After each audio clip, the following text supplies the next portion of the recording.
As we mature, we synthesize the early messages we received from family, friends, and society. In other words, we begin to form a more coherent worldview based on our personal experiences with tolerance. And this worldview is greatly enhanced by new learning and new experiences. Now, all of us are healthier, wiser, and ultimately more successful in life if we remain open and flexible enough to integrate new learning about how to deal with people most effectively. Now, while our early historical experiences are important and powerful, so too is our current history. Now, I don't need to tell you that we live in a world filled with shifts, changes, constantly evolving values, norms, rights, and customs. And what may have felt wrong at an earlier point in your life may feel totally right now, or feel totally right to someone that you work with.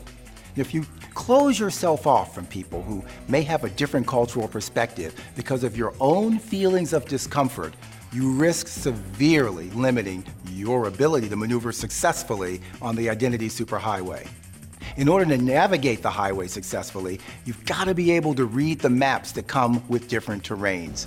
Now, there may be many reasons why you may not be totally comfortable with everybody around you. Here's some to think about. You didn't have enough exposure to their background and you feel out of place, or in your youth, you picked up negative messages about the differences between your people and those people over there, or you're afraid of making a costly mistake. Maybe you've got really strong values, beliefs, and opinions about the differences between you and others.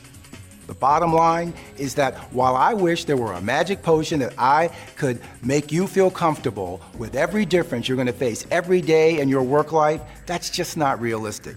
Now here's what is realistic, and even required for success in today's world, is that you grow comfortable with your ability to demonstrate the following behaviors across differences. These are the rules.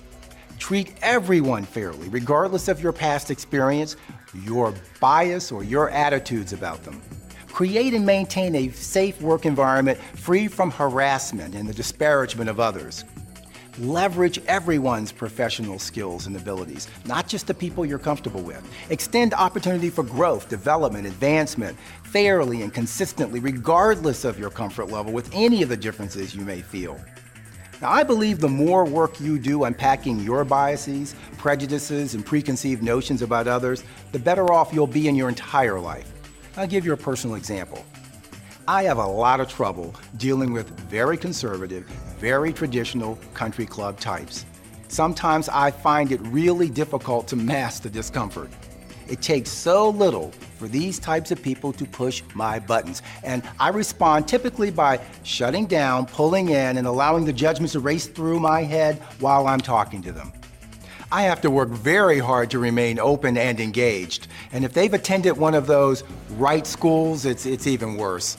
Nothing, I repeat, nothing is more challenging for me than to go into a meeting and learn that the potential client, the person sitting right in front of me, is outside of my comfort zone. Connection, rapport, and understanding do not come easily in those situations. But over time, I've learned how to moderate my responses and prejudgments.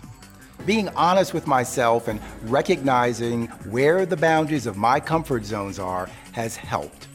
We all live in a comfort zone. We just can't stay locked inside them.